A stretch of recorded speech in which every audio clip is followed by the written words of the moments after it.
So what are the properties of photons that we discussed? We said that photon is a packet of light, or we studied that photon is a packet of light which carries an energy E is equal to h nu or hc by lambda. And the momentum of a photon is its energy divided by the speed with which it travels. So h nu by c, or simply h by lambda. Okay. Now these packets of light, okay, they carry energy momentum, so and they obey the laws of conservation of energy and conservation of linear momentum. So photons obey conservation laws.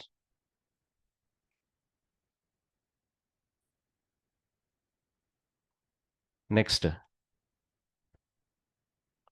when a photon interacts with a particle like an electron, it's possible that the photon gets absorbed. Okay, so in a certain process, especially processes like photoelectric emission, it is possible that the number of photons changes. Means when photons are incident on a metal surface, some photons get absorbed by the metal surface, by electrons in the metal surface. So they're lost forever. Okay. Once the electron absorbs the photon doesn't exist anymore. Okay. So the number of photons in a certain process need not be constant.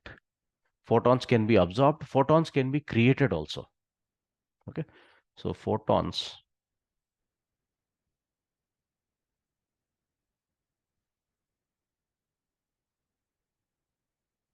can be absorbed or created. So in a certain process, the number of photons doesn't have to be constant. And another property of photons is that they are electrically neutral. They are not charged particles. Okay, they are electrically neutral and they are not deflected by electric fields or magnetic fields. Okay, you switch on electric and magnetic fields of any kind, any strength, any amount of strength, you cannot deviate photons with them. Okay, so photon does not experience any force due to an electric field or a magnetic field. These are some properties of photons that you need to remember. Okay.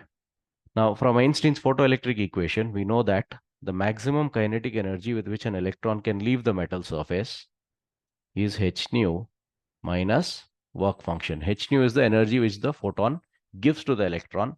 Work function is the energy which the electron has to spend to overcome attraction from the metal surface. Okay. So this Ke max, like the maximum kinetic energy with which an electron can come out of the metal surface, this equation will be valid only when frequency is greater than or equal to the threshold frequency.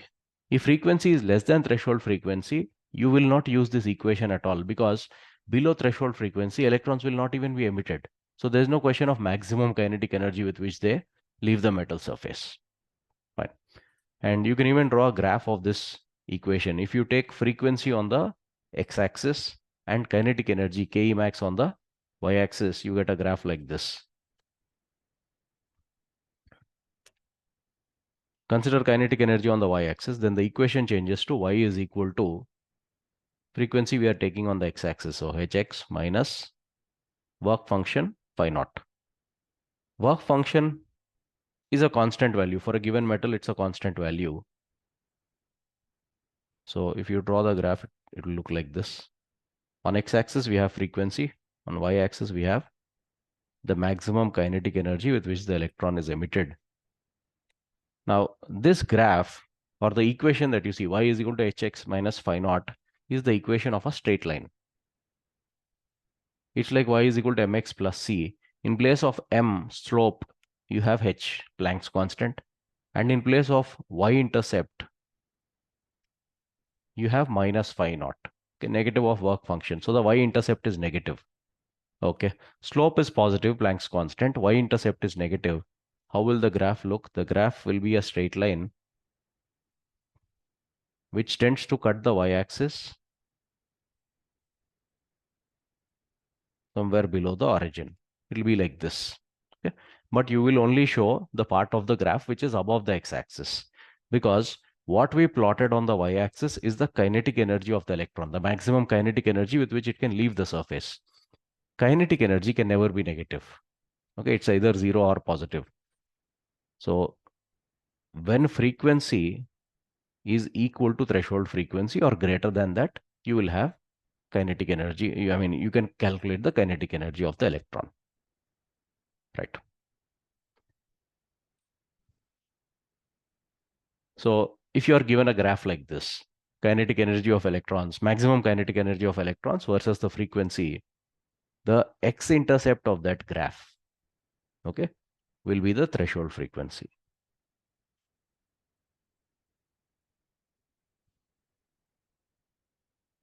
Y-intercept will not be shown usually, but in case they show it, it will be a negative y-intercept, and that negative y-intercept is nothing but the negative of work function of the metal. So it's all based on the equation. What is the slope of the graph? What is the y-intercept of the graph? It all depends on the equation. Okay. Now this value work function we discussed in the last class, it will be of the order of a few electron volts, like around 2 to 5 electron volts it will be. From metal to metal it varies. Some metals have low values of work function, means electrons can easily escape from their metal surface for less amount of energy. And some metals have higher amounts of work function. They need more, electrons need more energy to escape the metal surface. The properties on which, I mean, the factors on which work function depends are basically the properties of the metal surface.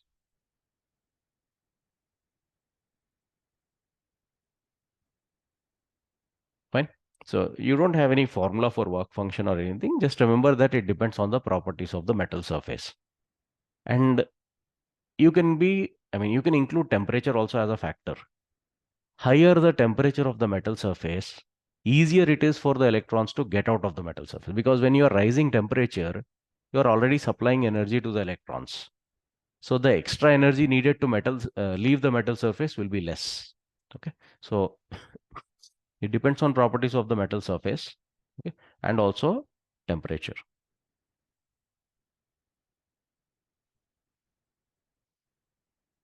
Okay.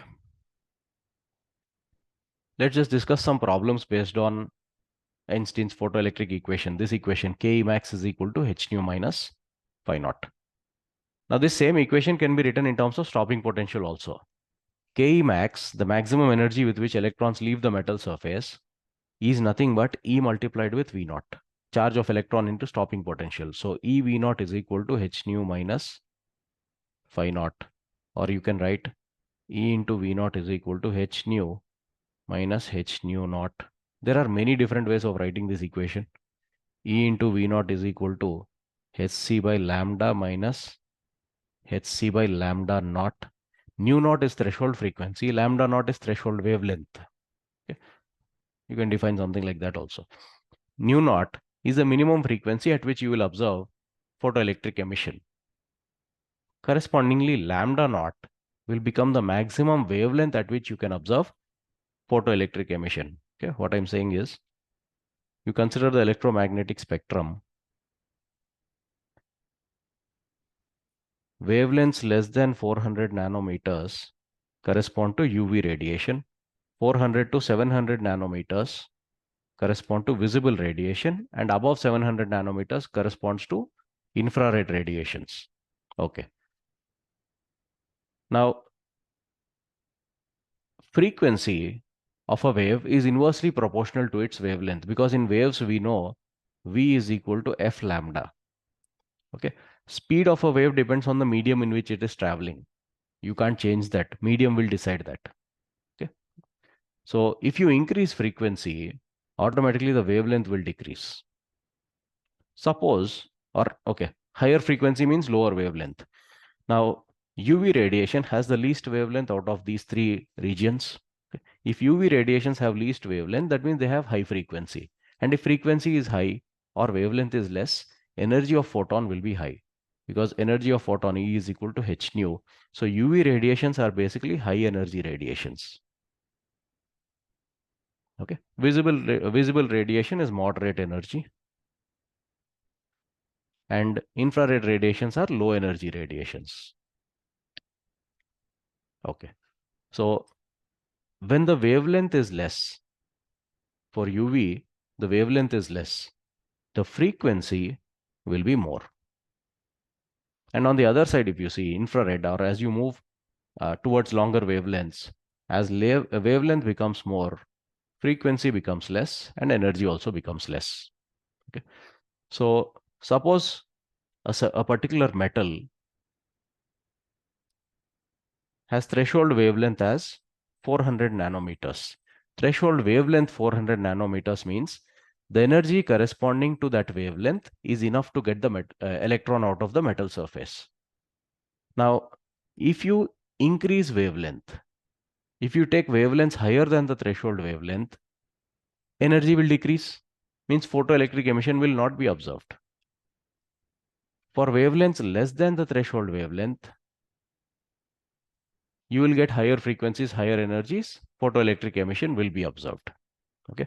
So threshold frequency is the minimum frequency at which you will see photoelectric emission. Below that frequency, energy won't be sufficient. Okay. Whereas when it comes to wavelength, threshold wavelength is the maximum wavelength for which you will see photoelectric emission. Above that wavelength, photoelectric emission won't be possible. Below that wavelength, it will be possible. Next, EV naught is equal to h nu minus phi naught. You can even write that equation as V naught, stopping potential, is h nu by E minus phi naught by E. Okay. So you can be asked graph-based questions on any of these equations. Based on any of these equations, like they can give you stopping potential on the y-axis and frequency on the x-axis and ask you what is the slope of the graph or what is the intercept of the graph, such questions. So you just have to think of the equation which relates those two quantities. Okay. Kinetic energy frequency can be related, kinetic energy wavelength can be related, kinetic energy 1 by lambda can be related. Okay. What they do is, you know, Ke max is equal to h nu minus phi naught. So they can write this as hc by lambda minus phi naught. That becomes hc into 1 by lambda minus phi naught. Now you take kinetic energy on the y-axis, maximum kinetic energy on y-axis, and 1 by lambda on the x-axis. Then this becomes a linear equation again. Y is equal to hc into x minus phi naught. So kinetic energy varies linearly with 1 by lambda. So graph-based questions are very common. Equation-based questions are very common. Fine. Just a moment. Okay. Now see, we know energy of a photon is given by E is equal to hc by lambda, right? So if you are given the wavelength of radiation, you should be able to tell how much is the energy of that radiation, energy of photon in that radiation. Okay. And calculations based on this are quite common. Questions based on this are quite common. Now, based on wavelength, if you want to calculate energy, it will be better if you know the value, numerical value of hc. Fine. Let's do the simple calculation first. H Planck's constant. Isha, can you tell how much Planck's constant is? If you remember. Sir, 6.63 into 10 to the power minus 34. Good. 6.63, or let's approximate it to 6.6 itself, into 10 to the power of minus 34, and that is in SI units. And what will be the SI unit of Planck's constant? Joule second. Okay. E is equal to hc by lambda. No, energy is in joules, is equal to unit of h we don't know. Let's say we don't know. C is speed of light, meters per second. Wavelength is in meters. So meters gets cancelled. H will be in joule seconds. In SI units, it is this much. And C, the speed of light in vacuum, is 3 into 10 power 8, approximately 3 into 10 power 8 meters per second. Okay. Then if you multiply these two, around, okay, 6.6 into 3, 6 3 is 18. 19.6, around 19.6 into 10 power minus 34 and 10 power 8 becomes 10 power minus 26. It will be joule meters. This is the value of Hc in SI units. Okay, 19.6 or it will be 19.8. 18 and 1.8, 19.8. Okay. So approximately this much. But usually you will be given wavelengths, okay, wavelengths of incident radiation in nanometers. And the energy of photon, you will be expected to calculate in electron volts, not in joules. Okay, so the value of Hc in SI units is not of much use. Of course, if you want to find out energy in joules, then you will have to use it like this. Okay, you'll have to substitute it this way. But if you want it in electron volts, then we'll need to make some changes. 19.8 into 10 power minus 26 joule meter. Okay. 1 electron volt, we derived this in the last class. 1 electron volt is an energy of 1.6 into 10 power minus 19 joules. So you can say 1 joule is 1 by 1.6 into 10 power plus 19 electron volts. 1 joule is a large number of electron volts. Okay, so that I'll substitute here. So in place of joule, I can write 1 by 1.6 into 10 power 19 electron volts. And 1 meter, see, nanometer is 10 power 9 meters, 10 power minus 9 meters. So 1 meter becomes 10 power 9 nanometers. So this becomes 19.8 divided by 1.6, and you'll be left with what? 10 power minus 26, and 10 power 19 and 9 become 28. So 10 power 2 electron volt nanometer.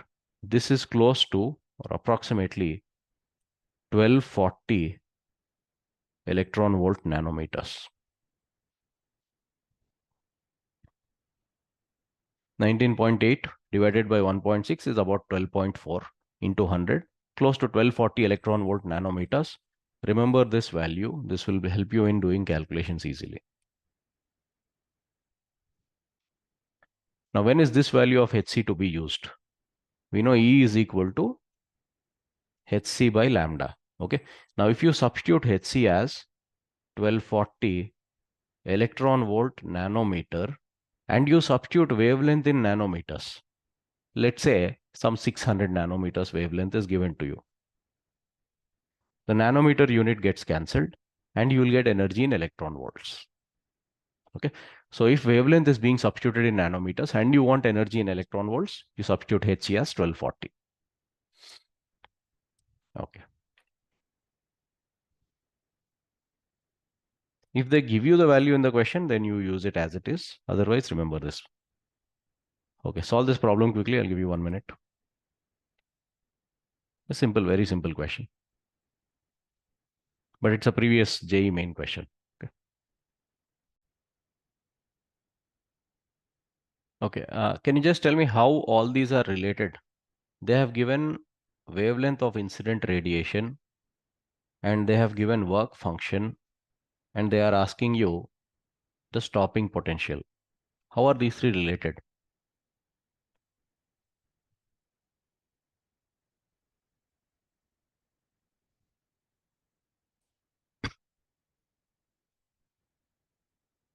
Okay. See, stopping potential is the negative collector potential required to prevent the most energetic electron from reaching the collector. Okay. So EV naught is Ke max. And Ke max is incident energy minus the work function.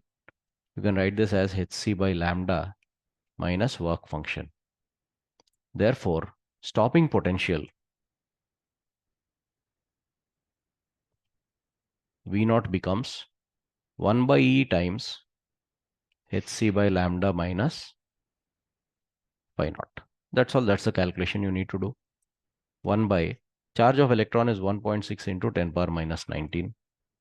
E stands for that value, 1.6 into 10 power minus 19 in SI units. Hc is 1240 electron volt nanometer divided by the given wavelength here is 300 nanometers. Substitute, but there's a problem here. You are taking, okay, what to do with E is the problem here. Let's keep it as it is. Whether we should substitute it as 1.6 and 10 power minus 19 or not, we will see. Hc is 1240 electron volt nanometer. Let us substitute that along with the units. And 300 is nanometers, is in nanometers, minus the work function. Work function is given 2.13 electron volts. So if you subtract these two, you get 1 by E into 1240 by 300, 12.4 by 30, approximately 4.1. Okay, close to 4.1, let it be. Or fine, 4.13 electron volts minus 2.13 electron volts. Subtract them, it becomes 2 electron volts divided by E. This is the stopping potential, and in this you can directly cancel E. Electron volts, 2 electron volts is like 2 into 1.6 into 10 power minus 19 volts.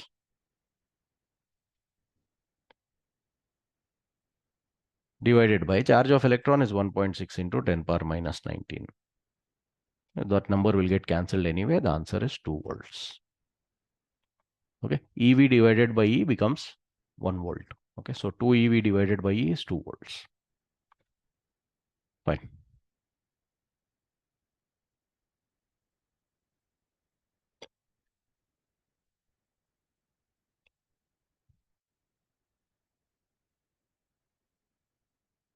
Try this question.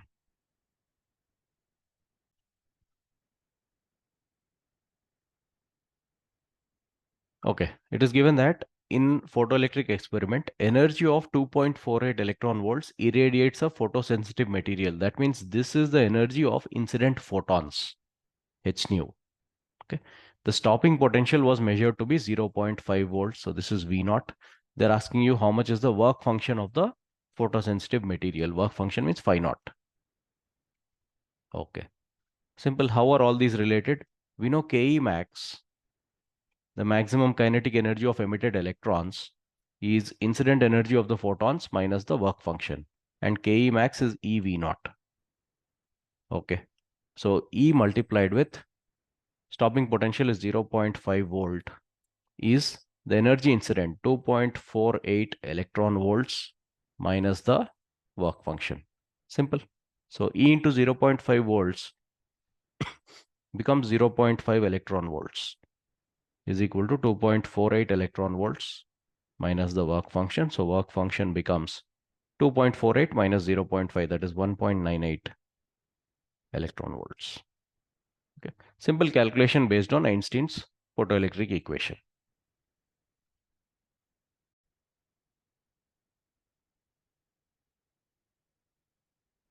Okay, next question. You are given a graph of V naught, that is stopping potential,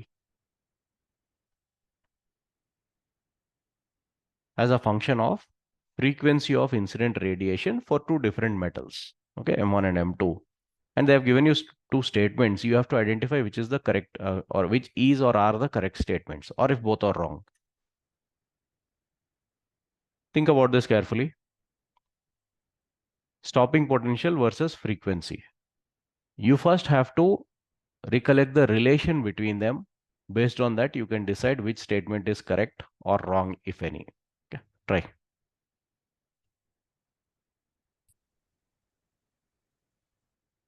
Statement 1. Figure shows the variation of stopping potential with frequency for two. Okay. The slope gives value of h by E, where h is Planck's constant, E is the charge of electron. Can you tell the relation between stopping potential and frequency? Any equation which connects them? EV naught is equals to H nu minus phi naught. U minus H naught. Okay. So you can say that stopping potential V naught is h by E into nu minus phi naught by E. Okay. So if you take stopping potential on the y-axis and frequency on the x-axis, the equation changes to y is equal to h by E times of x minus phi naught by E. So if you compare this to the standard equation of a straight line, y is equal to mx plus c, in place of m you have h by E, and in place of y-intercept you have minus phi naught by E. Now the first statement says the slope gives value of h by E, where h is Planck's constant, E is charge of electron. Correct only, no? Okay. For any metal, you draw the graph of stopping potential versus frequency, the slope will always give you h by E. Okay. So you can understand something also from this question, that whatever be the metal, when you draw a graph of stopping potential versus frequency, they'll all have the same slope. Okay, only the intercepts will change because the work function can change from metal to metal. Okay, will change from metal to metal. So the intercepts will change. Okay, first statement is correct only. Second statement, M2 will emit photoelectrons of greater kinetic energy for the same for the incident radiation having the same frequency. Okay, so suppose radiation of same frequency is incident on both of them. In which case will you get electrons with more kinetic energy is the statement, is the thing they are asking you to find out through that statement. Okay. Now, kinetic energy, the maximum kinetic energy with which electron is emitted is h nu minus work function. You can write it as h nu minus h nu naught. Okay. So Ke max in case of the first metal will be h nu minus h nu naught of the first metal, and Ke max in case of the second metal will be incident energy minus h nu naught of the second metal. Now you can see from the graph that second metal has higher threshold frequency. First metal has lower threshold frequency. Now that means h nu naught 1 is less and this is more, but it's getting subtracted from h nu. That means this whole thing will be high for the first metal and it will be low for the second metal. So the maximum kinetic energy with which electrons are emitted will be higher for the first metal than the second metal, provided incident frequency is the same. Okay, and that is what they gave in the statement, same incident radiation. Okay, same frequency of incident radiation. So M2 will emit photoelectrons of greater kinetic energy is wrong. M1 will emit photoelectrons of greater kinetic energy. Is this clear? Yes, sir. Okay.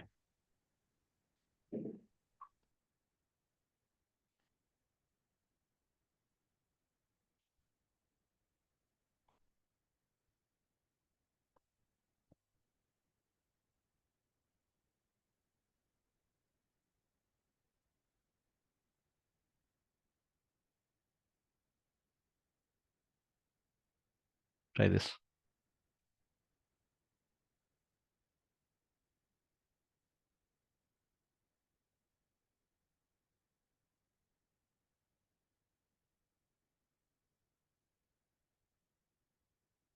They have given you the frequency of emission, not emission, sorry, frequency of light, and they have given you the power. Power is energy per unit time. So how much light energy is produced per unit time is given. If light energy is being produced, that means photons are being released. Okay. So they are asking you how many photons per second are released by the source. Try.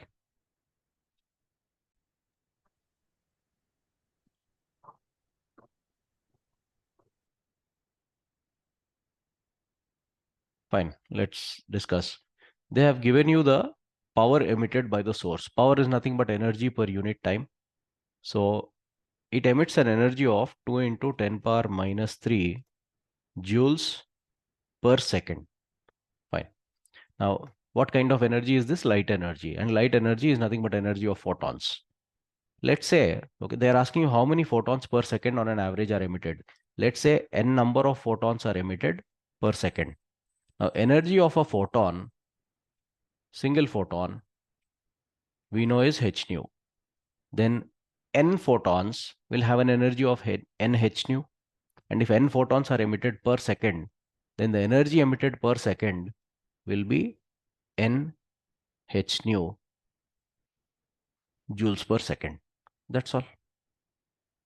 N is what you need to calculate. H Planck's constant is given in the problem, and the frequency of emission is also given in the problem. Simple. You get N is equal to 2 into 10 power minus 3 divided by h nu, which is 6.63 into 10 power minus 34.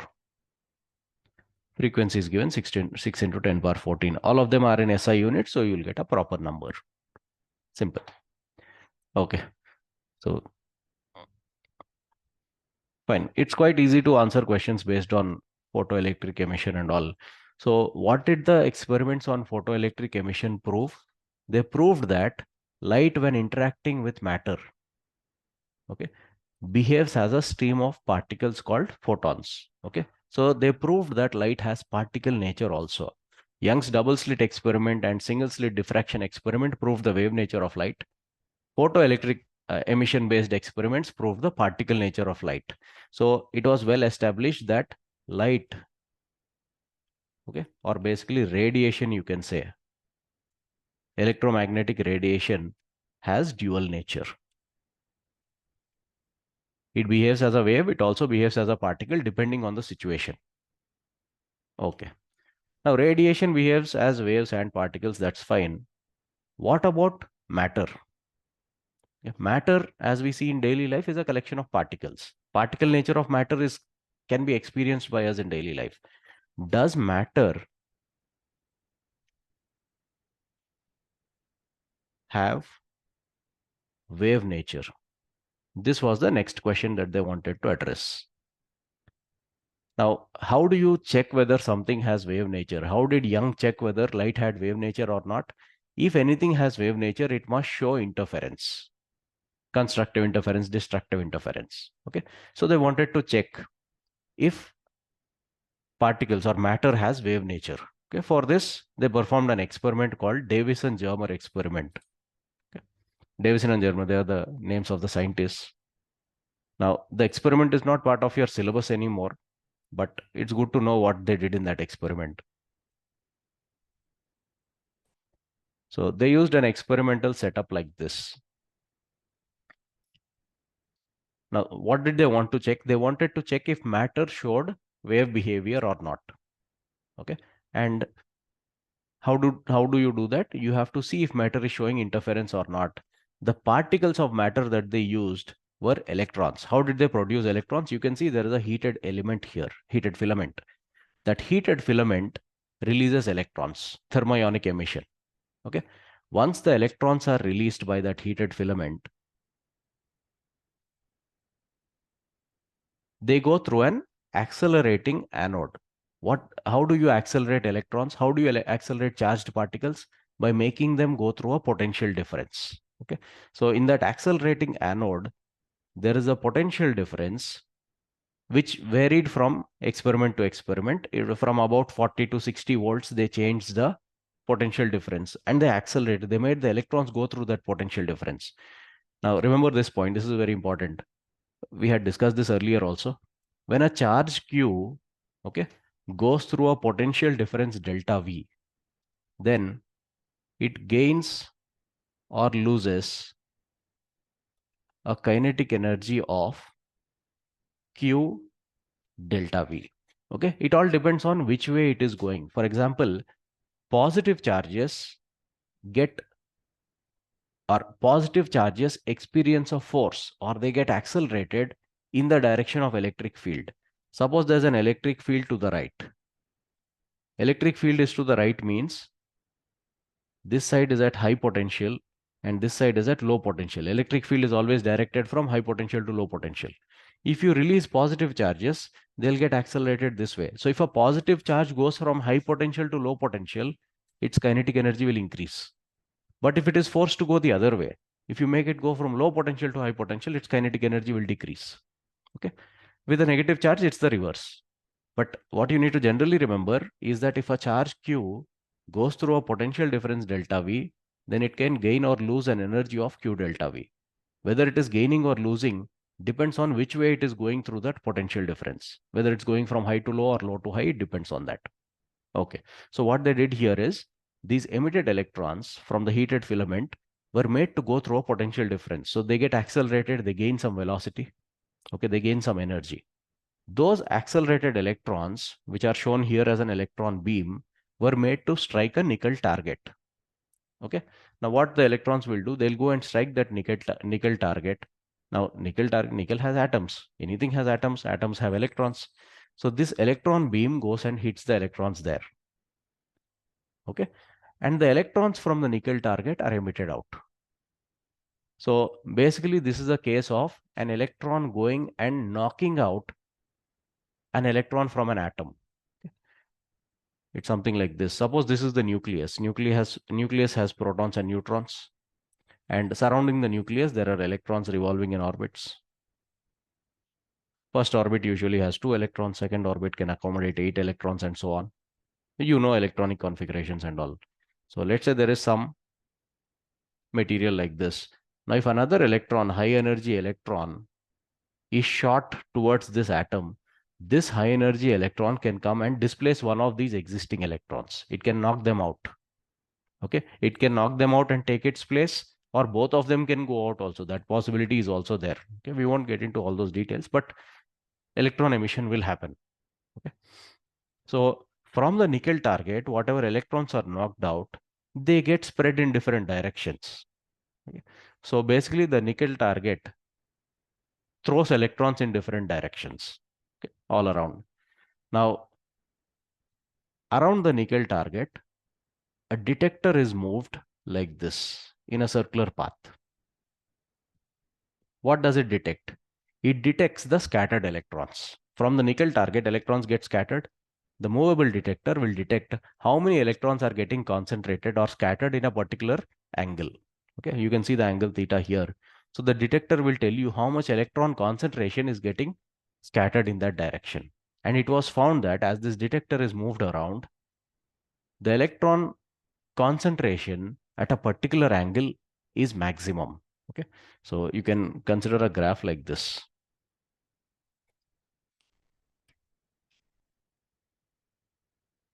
On the x-axis, you have the angle theta. On y-axis, you have the electron concentration.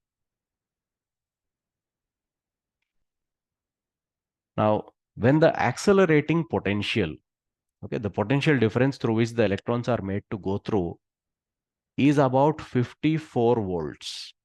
Okay, about 54 volts. And at, okay, when the accelerating potential is about 54 volts, at an angle of close to 50 degrees, maximum electron concentration was observed. So you get a peak of the electron concentration at an angle of about 50 degrees. Before that, electron concentration is less. After that also it is less. Now the only way you can explain this, why there is a maximum occurring at a particular point, is in terms of constructive interference. Okay, it's like the interference pattern that we see in YDSC. In YDSC, we see maximum and minimum of light. Okay, light intensity. The waves undergo constructive interference at one place, you get maximum intensity. Where they undergo destructive interference, you get minimum intensity. So there is a variation of intensity along the screen. Same thing was observed here. As the detector is moved in a circular path around the nickel target, maxima and minima of electron concentration were observed. Okay, so if you consider this circular path as the screen, at some places you are seeing maxima, at some places you are seeing minima. That means an interference pattern is forming with electrons. Okay, so that is how it was discovered, or it was proved, that electrons have wave nature also. And electrons are nothing but particles, so matter has wave nature. Okay, and if anything has wave nature, there should be a wavelength associated with it. This wavelength that we associate with matter is called de Broglie wavelength.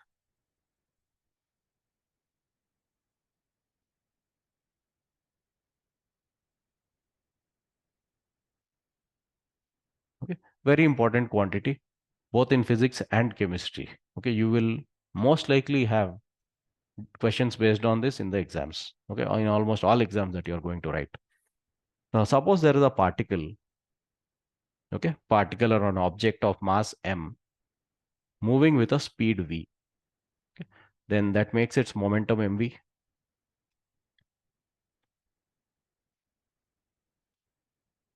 Such a particle or object has a de Broglie wavelength or de Broglie wavelength given by lambda is equal to h by p, that is h by mv.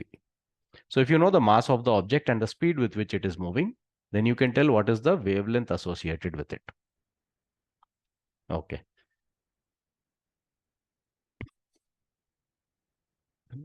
There are other terms also in which you can express this wavelength. There is a relation between kinetic energy and linear momentum of a particle. So kinetic energy is half mv square. Linear momentum is mv. Now you can relate kinetic energy and linear momentum like this. Ke becomes p square by 2m. So the linear momentum of an object can be written as under root 2m ke. Or you can just say 2m k, where k is the kinetic energy. So you can express de Broglie wavelength in terms of kinetic energy as well. H by linear momentum. In place of linear momentum, you can write 2 mass, 2 times the mass multiplied with kinetic energy of the object. Okay. Questions based on this are very, very common. They'll give you two objects, their masses and velocities will be known, or kinetic energies will be known, and they'll ask you what is the ratio of de Broglie wavelengths and so on. Or they can give you two charges and they say the charges are accelerated by certain potentials. Okay. When a charge is accelerated by a certain potential, when a charge q is accelerated by potential delta v, accelerated means speed is increasing, means kinetic energy is being gained. So you can directly say that the kinetic energy is q delta v, charge multiplied with the potential difference. So when a charge gets accelerated by a potential difference, you know its kinetic energy. Then you can tell its de Broglie wavelength or the ratio and so on. Okay, let's solve problems based on this.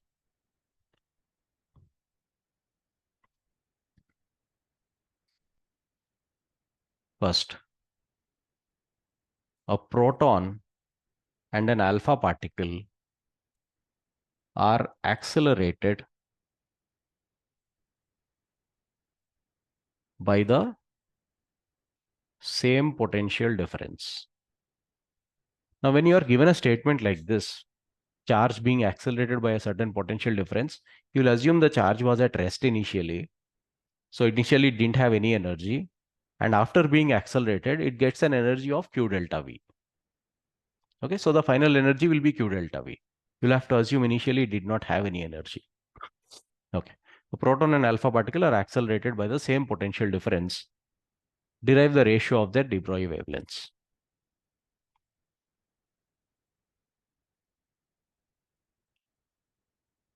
Right? Okay.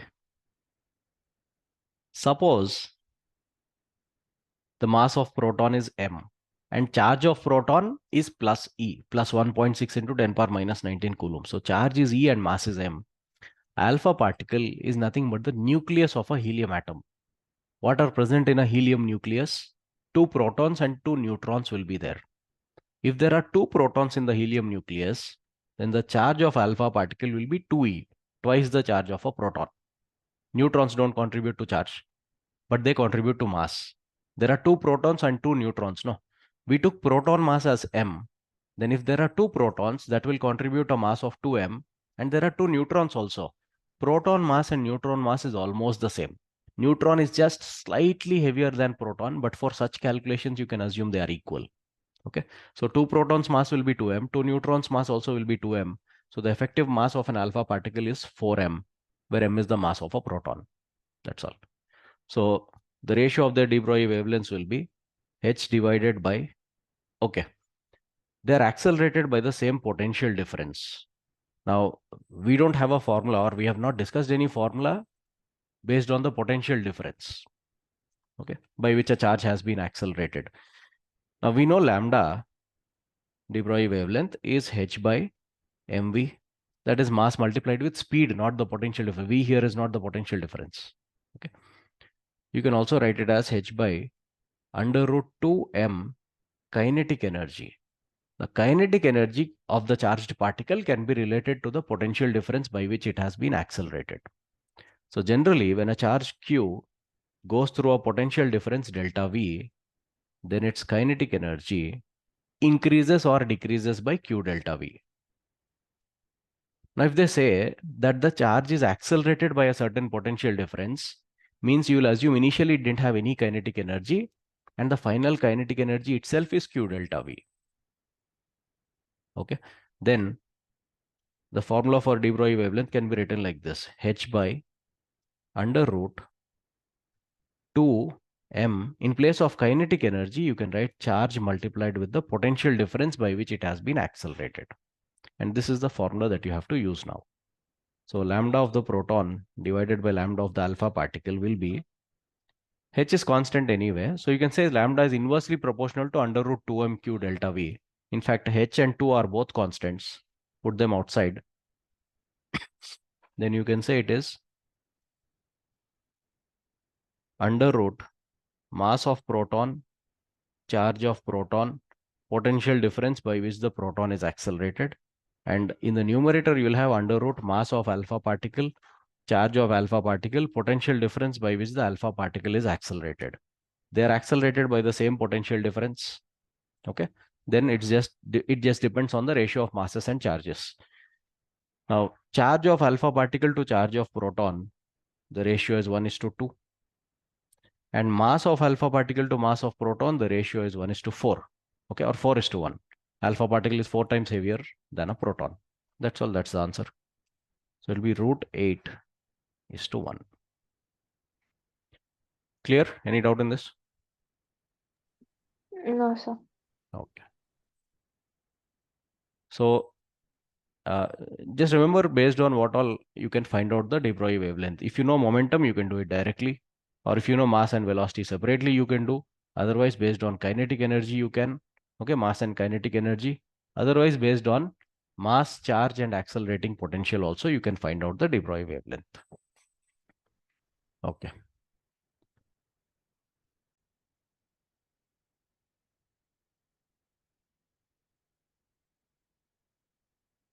Okay, try this. A proton, electron, and an alpha particle have the same energy. When they say same energy, it means kinetic energy. Okay, you just have to arrange their de Broglie wavelengths in order. Try. Okay. Simple. You are told that they have the same kinetic energy and you have to compare the de Broglie wavelengths. Yes, you just need to use the formula which relates wavelength to kinetic energy. Lambda is equal to h by under root 2m k.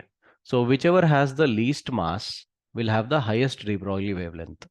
Now, out of these three, electron has the least mass, followed by proton, and alpha particle has the highest mass. Okay. Therefore, lambda of electron will be the highest, then the lambda of proton. Okay, wait. Electron has the least mass, and least mass gives highest wavelength. So lambda of electron will be highest, followed by lambda of proton, followed by lambda of alpha particle. How come there's no such option? They all have the same energy. De Broglie wavelength will be compared as. Okay. Sir, option It is B. there, no option B. Correct. Fine. So that is all there is in this chapter, dual nature of radiation and matter. So observations based on photoelectric experiments, then how to use Einstein's Einstein's photoelectric equation, K max is equal to h2 minus phi naught, to explain those graphs and to plot graphs between stopping potential frequency, stopping potential wavelength, how to do calculations based on that. That is one part of this chapter. Then de Broglie wavelength is the other part of this chapter. That's all. Okay, next class we'll start next chapter, atoms, atomic structure.